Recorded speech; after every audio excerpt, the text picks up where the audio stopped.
Le groupe Samsé et l'entrepôt du bricolage vous présentent Esprit Montagne.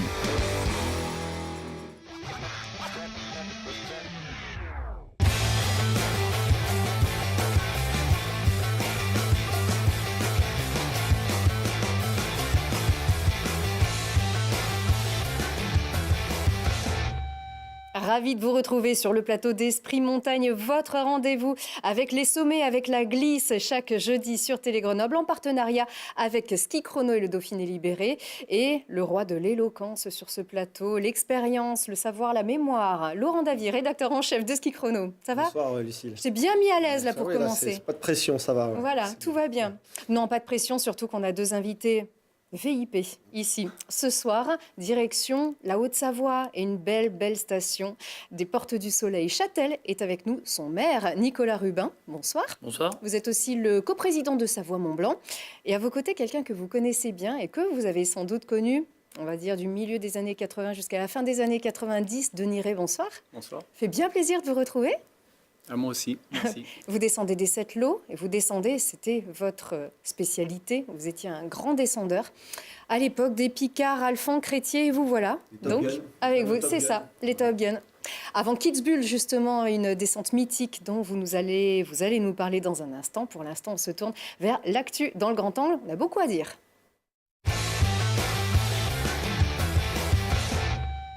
Et s'il fallait choisir qu'un seul résultat, ça serait celui-là, Laurent. Cocorico? Cocorico, Noël en janvier. On en avait plein la bouche de Clément Noël depuis quelques semaines. On le voyait monter, arriver. Podium la semaine dernière à Delboden et la première victoire en Coupe du Monde à 21 ans et 262 jours. Ça pose le bonhomme. Ouais. Devant Marco Schwartz et Marcel Hirscher. Et l'homme, enfin ils ont été deux pour le coup. Et 900e. Il a maté les Autrichiens. C'était la première fois qu'il refermait le portillon. Ça devait quand même bouger dans sa tête, mais il a vraiment été impressionnant. Ça, c'est la fin de la deuxième manche, mais c'est vrai que 900e sur Marcel Hirscher en première manche, c'est une première manche. Il y avait 9 dixièmes. 9 dixièmes sur Marcel Hirscher. Dixième, pas dans centième, c'est rien du tout, bien sûr. Ouais. Voilà, c'est un skieur qui va très vite, on l'avait vu, et là il est en train de gagner des dossards, il est rentré dans les 7. Ça veut dire qu'il va falloir s'habituer à prononcer son nom et son prénom, parce que voilà, tous les dimanches, ça peut être Noël. Oui, c'est sûr. En plus, il est tout jeune, il est discret encore, mais il est bien sympa. Et d'ailleurs, il a autorisé notre journaliste de Ski Chrono, Valentin Jacquemet, à le suivre. Et grâce à Valentin et à Ski Chrono, vous allez pouvoir découvrir ce qu'il arrive à un vainqueur. On a eu le privilège de rentrer dans l'hélicoptère parce qu'à Wengen, le vainqueur repart de l'arrivée en hélicoptère pour être à temps à la conférence de presse. Et Clément Noël nous a ouvert les portes de l'hélicoptère. Regardez ses cadeaux. Noël!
Il ne faut pas se tromper de porte après toutes ces émotions. On rappelle qu'il n'a pas encore 22 ans, ce garçon. On voit encore ici toute l'émotion, sa jeunesse qui vraiment transpire ici sur cette vidéo. Mais c'est un gros bosseur. Hein. Oui, il est en train de réaliser qu'il change de dimension. Là, c'est vrai que voilà, désormais à Kitzbühel, il va être attendu. Hein, c'est un favori. Donc il va falloir gérer tout ça, mais il a tout pour le faire. Et il se prend pas trop la tête en plus. Hein. Non, il gère. il est bien. Il gère. Il y a un rapport entre Châtel et Clément Noël? Oui, il date de la fin de saison dernière parce qu'il a gagné les championnats de France de ski alpin sur le territoire de la commune de Châtel. Donc il y a une petite fierté aussi de le voir gagner aujourd'hui à Wengen. Je serais tenté de dire que Châtel est en capacité à former de grands champions. En plus, Nicolas, tu étais à Wengen avec François Escoffier, qui est son partenaire casque, donc tu as vécu ça en direct. Le lien avec François c'est aussi fait un peu à Châtel lors des championnats de France. Il porte la marque Escoffier sur son casque. J'étais à côté de François à la victoire de la première manche. François s'est mis à pleurer. C'est chaud comme ambiance, hein, et c'est vrai qu'il y a des vrais partenaires du ski français qui soutiennent ses compétiteurs. C'est des ambassadeurs de la montagne avant tout, c'est des moments magiques à vivre à l'instant T et au plus près de la banderole d'arrivée. Ça se vit vraiment dans les tripes. Hein. Oui, c'est surprenant. Et en Suisse particulièrement, parce qu'il y a quand même un public chaleureux qui suit le ski de manière générale avec beaucoup d'intensité. Qu'est-ce qui vous inspire de Niré, ce champion, Clément Noël? Ça m'inspire la capacité qu'ont les Français à avoir des skieurs de talent, de grands talents, en dehors de toutes les petites difficultés qui peuvent exister. On arrive, sans être un pays de grosse culture, de montagne et de ski, on a constamment des skieurs hors du commun. Qu'est-ce qu'il a de plus que les autres en ce moment en slalom, que toi qui es entraîneur, j'imagine je suis pas sûr qu'il ait grand-chose en plus des autres. Je veux dire, le fait qu'il soit au meilleur niveau, j'imagine qu'il a cette dynamique ascendante, d'être jeune, d'arriver, d'être sur l'élan en fait. Il est en confiance. Ouais, c'est une carrière qui se met en place assez vite, assez bien, ou très vite et très très bien. Et du coup, tant qu'on arrive à garder cet élan, c'est bien. Après, c'est aussi maintenant que ça va commencer à être un petit peu plus compliqué. Quand on est au sommet. Parce que c'est toujours plus facile d'arriver au sommet que d'y rester, en sachant que j'imagine il a l'air suffisamment malin et intelligent et au fait du problème pour savoir qu'il ne faut pas forcément non plus, je dirais pas vouloir y rester à tout prix, mais je veux dire savoir aussi qu'il ne va pas gagner toutes les courses. Donc il faut savoir accepter qu'il y a des jours tout se passe bien, on est le meilleur, et puis il y a des jours on n'est pas forcément le meilleur parce qu'il y en a pour qui ça se passe encore mieux et qui voilà. Mais je crois que sa force c'est un peu son âge et le fait qu'il soit dans cette dynamique, et puis sa faiblesse, c'est un peu son âge et le fait qu'il soit dans cette dynamique. Voilà. Un petit mot, Lucille, pour Jean-Baptiste Grange, qui s'est malheureusement qui s'est blessé, qui s'est fait les croisés. On pense bien à lui. Il doit voir le médecin pour se faire opérer. C'est une fin de saison. C'est une fin de saison. On verra ce qu'il advient. De toute façon, il nous a fait rêver plusieurs fois, notamment 2 titres mondiaux majuscules. Donc on espère le revoir. Qui est complètement dans cette logique des skieurs français incroyable. Il saura s'en remettre et revenir. Après, je ne sais pas s'il saura s'en remettre et revenir, mais je veux dire, ça reste un skieur qui a marqué le slalom de Coupe du Monde. Parce que c'est oui, et puis sur la capacité à faire des choses géniales. Je veux dire, par rapport c'est un peu ce qui tranche entre l'école, on va dire l'école autrichienne, où on a un ski qui est beaucoup plus fondamental et aussi solide, ce qui explique leurs résultats incroyables. Et puis un peu cette French touch où on est un peu plus fragile, on est un peu moins performant tout le temps, mais on est capable d'éclats fulgurants. JB, c'est la classe. Ouais, c'est la grande classe. C'est la classe. Et puis moi, j'aime bien me souvenir aussi, vous étiez aux Jeux d'Albertville, vous étiez là-bas, et un petit garçon qui avait allumé la flamme à Albertville avec Michel Platini, c'était son frère. C'était François Cyril. C'était François Cyril, le frère de... Il y a eu d'autres résultats de JB. Oui, d'autres cocorico. Voilà, cette fois-ci, on retrouve le moral. Voilà. À commencer par quelqu'un que Nicolas connaît bien, Ben Cavé, qui a remporté sa première victoire en Coupe du Monde en ski de boss, donc à Lake Placid. Je laisse Nicolas nous dire quelques mots sur ce gamin de Châtel. Un moment d'émotion aussi d'un gamin qui a intégré le ski club de Châtel avant d'être passé par celui d'Évian. Et depuis qu'on travaille en étroite collaboration avec Évian sur ce genre de discipline, C'est un gamin, comme tu l'as dit, Laurent, très sympathique au demeurant, hein, qui nous rend régulièrement compte de ses compétitions, de ses victoires quand elles arrivent, de ses déceptions souvent. L'année dernière, au championnat du monde, il est passé à côté. Aujourd'hui, il arrive avec une première victoire en Coupe du Monde. C'est une fierté pour lui parce que c'est un sportif très bien dans sa tête, on va dire. Il mérite beaucoup. Et nous, on est fiers qu'il porte la marque Châtel sur son casque, capable de belles prouesses. Il est souvent relayé par Ski Chrono aussi. On aime bien aussi avoir ces magazines qui font vivre aussi le ski français parce qu'on suit aussi l'évolution des compétiteurs grâce à ce magazine. Et en tout cas, on est fiers de lui. Félicitations encore une fois. On espère qu'il va aller encore loin. En tout cas, il y est prêt. Et oui, bravo Benjamin. Encore un résultat aussi. Jean-Fred Chapuis, et oui. qui était un petit peu en difficulté en ski cross et qui retrouve le podium à 15 jours des championnats du monde. Bon, allez, il faut le chercher. Bon. Là, qui l'a trouvé du premier coup? Il est au milieu, non? Voilà, merci encore à l'agence Zoom d'ailleurs. Et le staff. Voilà. Exactement. Et on a scoré en biathlon. Voilà, aussi. encore. Les Françaises ont gagné en relais, donc magnifique. Et Quentin Fillon-Maillet a fait 3e, donc voilà. À Ruhpolding. Voilà.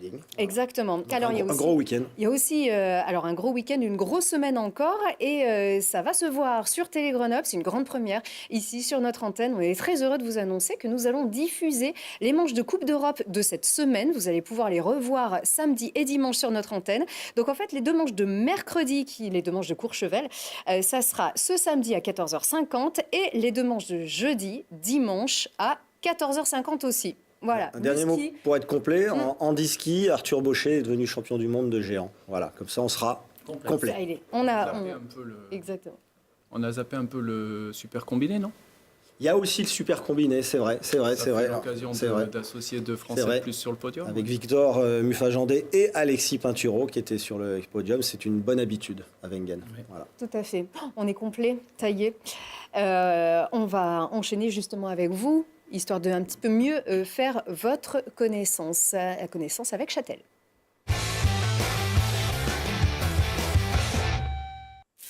Direction donc la Haute-Savoie et les Portes du Soleil. Elle porte bien son nom, cette station, a priori.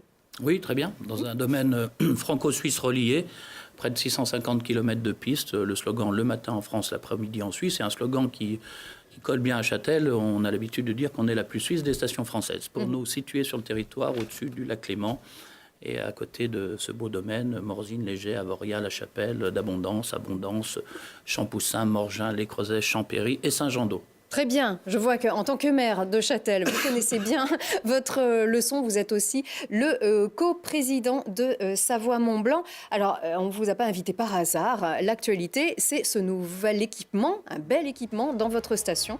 Donc, l'inauguration, c'était il y a très très peu de temps. Le 11 janvier. Voilà, le 11 janvier, c'était il y a quelques jours, de ce nouveau télésiège. Oui, un télésiège, une nouvelle installation sur le domaine skiable. Un Poma. On a pris oui, effectivement. On les avait la semaine dernière sur le plateau. Et Voilà, une belle marque française qui innove continuellement. On est dans une politique de renouvellement de nos installations sur le domaine skiable. Politique, tous les 2 ans, on a pris une cadence qui est celle-ci pour remplacer nos appareils. Là, c'est un 6 places. C'est un 6 places débrayable qui permettra de transporter 3000 personnes à l'heure. Et même si on dit que les gens ne viennent pas pour monter, ils viennent avant tout pour descendre. On a aussi un principe, on fait payer que la montée à Châtel, la descente est 100% gratuite. Génial, ça. C'est une exclusivité. C'est une exclusivité, ouais. Parce qu'il faut oser le dire. Tout à fait, parce qu'on ne monte pas encore avec des pots de phoque avec vous. Non, pas encore. Pas sur en tout cas, on ne conseille pas sur les pistes en sens contraire de la circulation des skieurs. Et c'est sur Pierre Longue, donc. Voilà. Chaque année, oui, la station inaugure. L'année dernière, il y avait eu la Snow Firmer qui permet de fabriquer de la neige de culture par des températures positives aussi. Vous êtes, voilà une machine novatrice qui nous est proposée aussi par les fournisseurs d'installations de neige de culture. On se doit, pour être performant, de rebondir sur ce qui nous est proposé. C'est une obligation de moyens qu'on se donne pour espérer avoir une obligation de résultat. On est très attentif au développement, je dirais, stratégique et technique que nous proposent les fournisseurs. Et puis on a acquis cette machine qui a été une des premières installées en France, qui est capable de produire de la neige à température positive. Alors je vous rassure, on ne le fait pas, mais en tout cas, elle est capable à 0 degré de fournir de la neige. On accompagne aussi les domaines débutants en tout début de saison, et puis on conforte aussi certaines pistes qui ont besoin d'avoir une couche de fond très solide, et elle est en capacité à nous l'offrir. En fait, il faut s'adapter à l'évolution du climat aujourd'hui tout en le respectant, ce climat. C'est tout l'enjeu de Oui, votre station. il faut exploiter avant tout les conditions météo qui nous sont offertes par la nature et on se doit d'avoir des installations de neige de culture parce qu'il faut rappeler que la neige de culture, elle permet aussi l'allongement des saisons et derrière l'allongement des saisons, il y a des contrats de travail. On est très attentif à l'emploi dans nos vallées parce que l'économie du ski, c'est aussi de l'emploi. Et la neige de culture, on a l'habitude de dire qu'elle permet aussi de soutenir à peu près 120 000 contrats sur les territoires montagneux.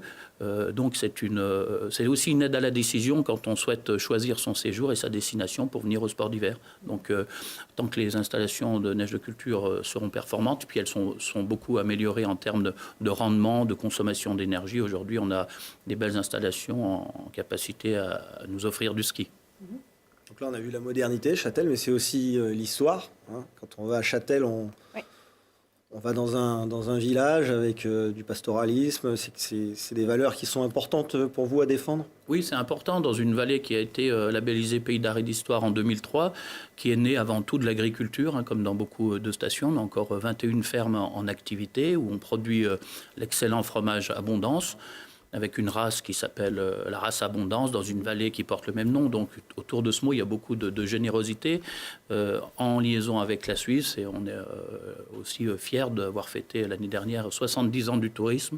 C'est né par des pionniers, c'est poursuivi par des gens comme nous. C'est fait aussi pour les générations futures. En harmonie, c'est ça qui est important. Oui, en harmonie, parce qu'une station, c'est en fait une harmonie, vous l'avez dit, c'est un ensemble de partenaires.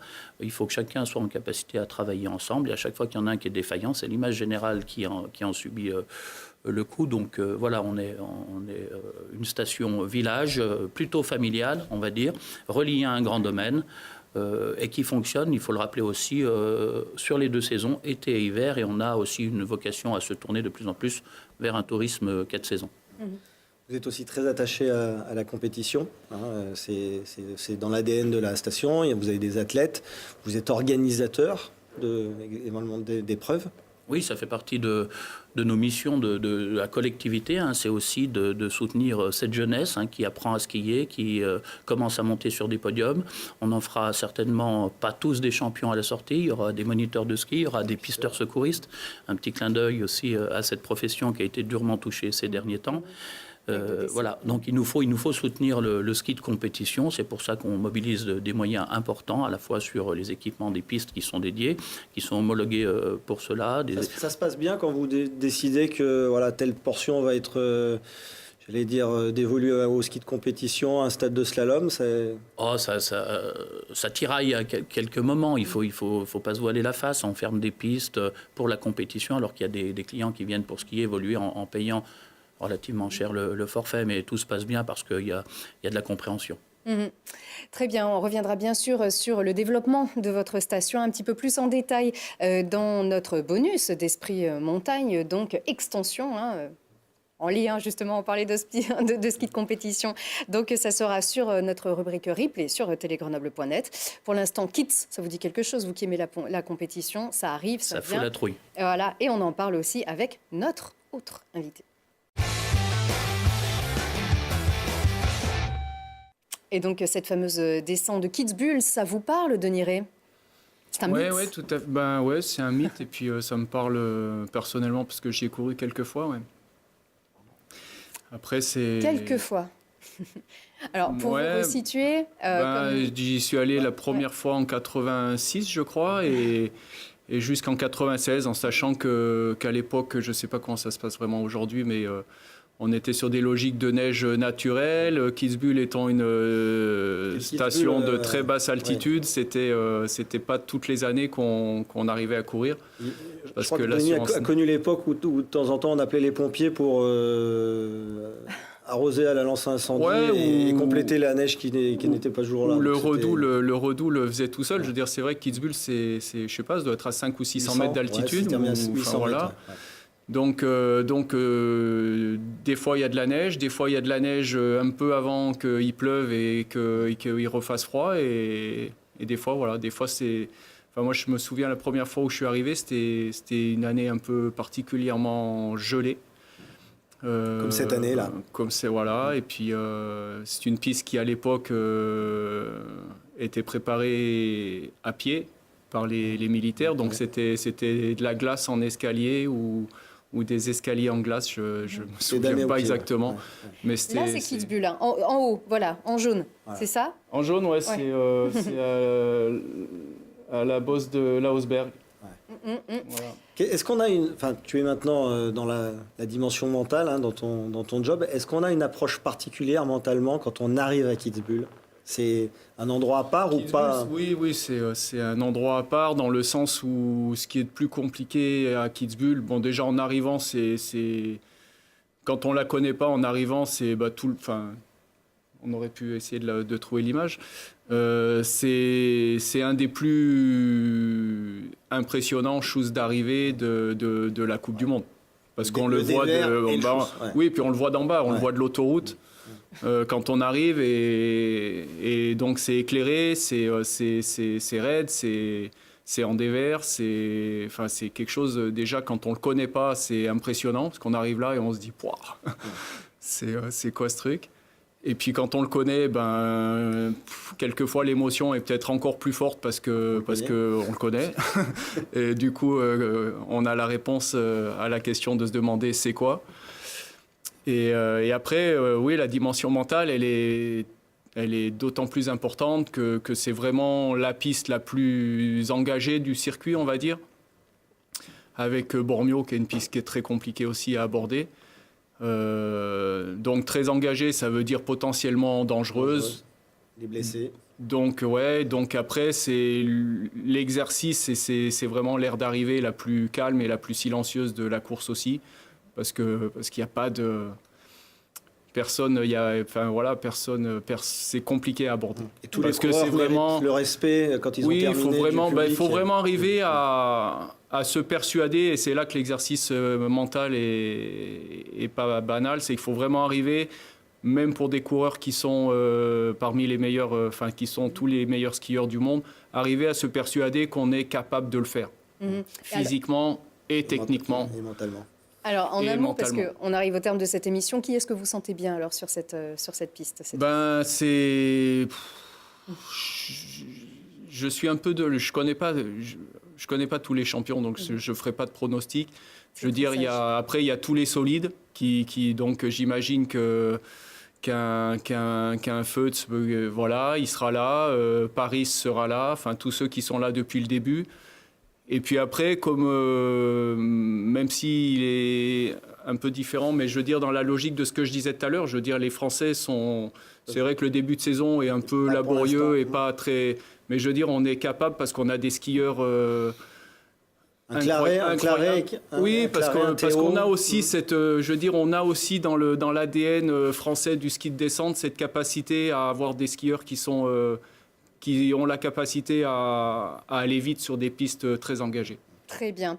Merci beaucoup pour tous ces enseignements, vraiment ces renseignements qu'on a pris auprès de vous. On en prendra encore davantage aussi sur notre bonus. Un petit mot, oui. Un petit clin d'œil, c'est la maquette de la prochaine une de Ski Chrono qui sortira le 28 janvier, donc qui est consacrée au championnat du monde avec toutes les têtes d'affiche françaises. Oh, elle a de la gueule, on a redessiné. Voilà. Et voilà, petit cadeau pour vous en avant-première. On en dira plus la semaine prochaine. Ouais, et puis dans notre bonus aussi sur telegrenoble.net. Merci encore de nous avoir suivis. À très vite.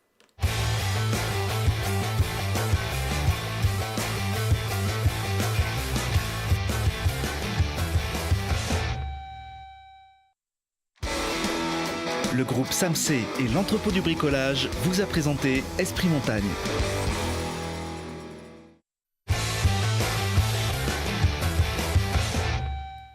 Extension du jeu, ici sur Esprit Montagne, toujours en compagnie de Nicolas Rubin, qui est le maire de Châtel, la station des Portes du Soleil. Également avec nous, Denis Ray, ancien champion de ski, mais aussi de descente. Et d'ailleurs, un athlète mythique, Laurent. Mais oui, et oui. Il nous a fait rêver quand on était un peu plus jeune. C'est ça. Un Top Gun, un des 4 Top Gun. Il n'y a pas si longtemps. Alors, on disait c'était Picard, Alphand, Crétier... Denis Ray. Mais qu'est-ce que c'était ce Top Gun? Qu'est-ce qu'ils avaient de si spécial? C'était un groupe un peu commando de skieurs de talent qui avait été sélectionné et qui était coaché par le regretté Serge Guillaume. et qui était descendeur, mais qui était aussi plutôt Ouais, polyvalent. Enfin, c'est Denis qui peut plus en parler. Je crois qu'à l'époque, c'est un peu sur une requête de Franck Picard, qui lui avait une idée assez précise de la carrière qu'il avait envie d'avoir, bien plus que nous. Et à l'époque, la problématique, on était vraiment sur des cultures slalomeurs d'un côté, descendeurs de l'autre. Franck était un skieur polyvalent, donc on passait un coup, quand on faisait du slalom, on était avec les slalomeurs, quand on faisait de la descente, on était avec les descendeurs. Il n'y avait pas vraiment de lien. Enfin voilà, donc Franck avait et c'est au moment aussi où Jean-Pierre Puteaux est arrivé d'ETN, où donc il y avait un peu de dynamisme et de nouvelles façons de voir les choses et de manager le bazar. Donc on a imaginé dédier un entraîneur à quelques skieurs polyvalents. Donc Franck était le fer de lance. Je pense qu'il n'avait pas forcément envie de mener cette aventure tout seul avec un seul entraîneur. Donc dans une logique de créer un petit groupe, on avait récupéré en l'occurrence 4 skieurs qui pouvaient avoir le profil de skier et en slalom et en descente. Et c'est vrai que il y a eu une espèce d'émulation et enfin voilà, ça a matché, comme on dirait aujourd'hui, et c'est un peu ce qui a remis, je dirais, même si j'ai pas la prétention de me mettre vraiment dans le lot, je veux dire, c'est un peu ce qui a remis le ski français sur les rails des premières victoires, parce que c'est suite à cette à l'élaboration de ce petit groupe que Franck a gagné 2 médailles à Calgary, dont celle d'or en Super G. Lui qui a gagné le Gros Globe. Voilà, et puis après, on est passé d'une période où on était un peu inexistant sur la Coupe du Monde à avoir des résultats. Là. Ça, c'était au JO d'Albertville avec cette fameuse combinaison verte. 27e, c'est ça, en descente. Oui. JO d'Albertville, c'est une courte, longue histoire. Je pense que j'aurais pu gagner la descente si Franck n'avait pas fait médaille d'argent, on va dire. Voilà. Celle de Bellewaerde. Parce qu'en fait, Franck partait 23, moi je partais 25. La descente dure 1 minute 50. Et en fait, quand je passe les bâtons au portillon pour partir, c'est au moment où Franck passe la ligne d'arrivée avec la médaille d'argent. Donc il y a une espèce de clameur qui m'a un peu déstabilisé. Et je suis parti un peu à l'envers. Ouais. Dans l'émotion, ça n'a pas été gênant. C'était ça m'a. Enfin voilà, c'est un peu tout le problème puisqu'on en parlait. Le mental. Voilà, c'est tout le problème d'être capable à un moment donné de rester concentré sur ce qu'on est en train de faire, en imaginant tous les petits aléas qui peuvent arriver. À l'époque, j'étais au début de mon apprentissage de la préparation mentale et j'avais absolument pas imaginé, j'avais pas calculé ça. Justement, on est à la veille de Kitzbühel, qui est une descente vraiment à part, très engagée. Qu'est-ce que tu pourrais donner comme conseil à un jeune skieur français qui va disputer son premier ou son deuxième Kitzbühel pour appréhender ce mythe ? D'un point de vue purement mental, l'idée, ce serait de faire ce qu'on appelle un peu des logiques de renforcement du moi. Je veux dire, revenir en visualisation sur ce qu'on est capable de faire, ce qu'on a déjà fait, ce qu'on est capable de faire. Se recharger de toute cette puissance positive, de savoir qu'on va s'affronter à quelque chose qui est très compliqué. Et donc, par rapport à ça, se remettre dans des dispositions où on sait qu'on est capable de le faire. On l'a déjà fait et on est capable de le faire. Vous vous penchez particulièrement sur cette préparation mentale, sur l'approche mentale d'une compétition, mais aussi de toute compétition d'un athlète de haut niveau. Pourquoi ? C'est quelque chose qui a pris beaucoup d'importance pour vous. Vous disiez, il y a le travail, il y a les gestes, il y a la technique, la répétition, les millimètres. Mais si la tête ne suit pas, si la préparation n'est pas à la hauteur, si on ne gère pas assez le mental... en compétition et au quotidien, je veux dire, il y a un moment donné... C'est un peu le problème aujourd'hui, je pense qu'on rencontre globalement, c'est qu'on vit, je veux dire le lambda, pas que les compétiteurs, on vit dans une logique où on n'a pas suffisamment conscience que tout passe par notre esprit. Je veux dire, tout passe par notre esprit, par nos émotions. Je veux dire, on est constamment interféré par ça. Donc, soit on en prend conscience, on est capable de le maîtriser à peu près, soit on est constamment dans un espèce de action-réaction où Et donc, on est un peu perturbé. Donc après, globalement, je pense que ça pourrait faire du bien à tout le monde. Après, sur le ski de compétition, bien sûr que la finalité, elle est dans la tête. Et qu'aujourd'hui, le problème qu'on rencontre, c'est qu'on passe beaucoup de temps sur de l'entraînement physique, technique, et qu'on ne veut pas comprendre que tout est d'abord psychique, ou en tout cas, tout est aussi psychique. Vous connaissez tous les deux, comment ? Sans indiscrétion. Ouais, vite fait, je dirais rien de compromettant. Donc, non, moi j'ai fait ma carrière de compétiteur. Pour revenir vite fait sur le mental, j'ai découvert la préparation mentale à la fin de ma carrière de compétiteur. Donc c'est pour ça qu'aujourd'hui c'est un peu mon dada, parce que je suis vraiment passé d'une carrière assez longue avec des coups d'éclat sans savoir d'où ils venaient, et puis des contre-performances sans savoir d'où elles venaient, jusqu'à après 92 où j'ai été écarté de la fédération et on m'a proposé de revenir au mois de décembre faire des sélections. Donc je me suis retrouvé à devoir répondre à une première question qui est fondamentale. Est-ce que j'ai envie de continuer à skier ? Donc après, si j'ai envie, qu'est-ce que je suis prêt à mettre en œuvre, etc. Donc je me suis retrouvé avec un préparateur mental parce qu'à l'époque, le constat était que techniquement et physiquement, je n'avais pas grand-chose à gagner. En tout cas, ce n'était pas là que ça pêchait le plus. Et du coup, j'ai découvert cette dimension et je suis rentré dans une saison, une demi-saison, parce que ça a duré quelques mois jusqu'à ce que je me blesse, où effectivement, j'ai compris comment ça marchait. J'ai fait mes meilleures performances à cette époque. Je me suis blessé, j'ai fait 6e. La dernière course que j'ai courue, c'était au championnat du monde en 93 où se fait 6e. Morioka. Et je me blesse au Canada en partant 1 parce que c'était ma première course en première série, en premier groupe. Donc je partais 1 et je me suis blessé sur la première bosse artificielle de l'histoire de la Coupe du Monde qui n'aurait jamais dû être là parce que c'était infranchissable. Après ta carrière d'athlète, tu as bifurqué sur le freeride. Et après ma carrière d'athlète, j'ai bifurqué sur le freeride. Et tu as gagné le derby de la Meige en 97, tu es toujours détenteur du record, quand même. Et puis le freeride, en fait, je suis arrivé avec quelques partenaires et puis avec des idées, parce que j'ai des idées sur tout. Et là, je me suis retrouvé avec les moyens de mettre en place mes idées. Et le freeride, à l'époque, tournait autour de compètes. Moi, je venais de faire ça pendant très longtemps et je ne voyais pas bien l'intérêt de remettre un casque, un dossard, des horaires, des trucs. Enfin, je ne voyais pas bien ce qui était free dans tout ça. Donc j'ai fait un événement qui était le plus bel événement de freeride qui ait jamais été fait. Et c'est Nicolas Rubin qui nous raconte la suite. Et je me suis retrouvé à Châtel. Donc il arrive à Châtel et on a eu à partager des bons moments d'organisation. Il était évidemment le chef d'orchestre de ces organisations, donc du repérage Comment des... ça s'appelait cette compétition Rendez-vous Freeride. Rendez-vous Freeride, avec une marque Columbia qu'on peut citer parce qu'il était partenaire à l'époque. C'était en 2005 Non, par là, non j'ai commencé en 80. J'ai fait ça, j'ai rodé l'histoire de 2-3 ans au Setlo.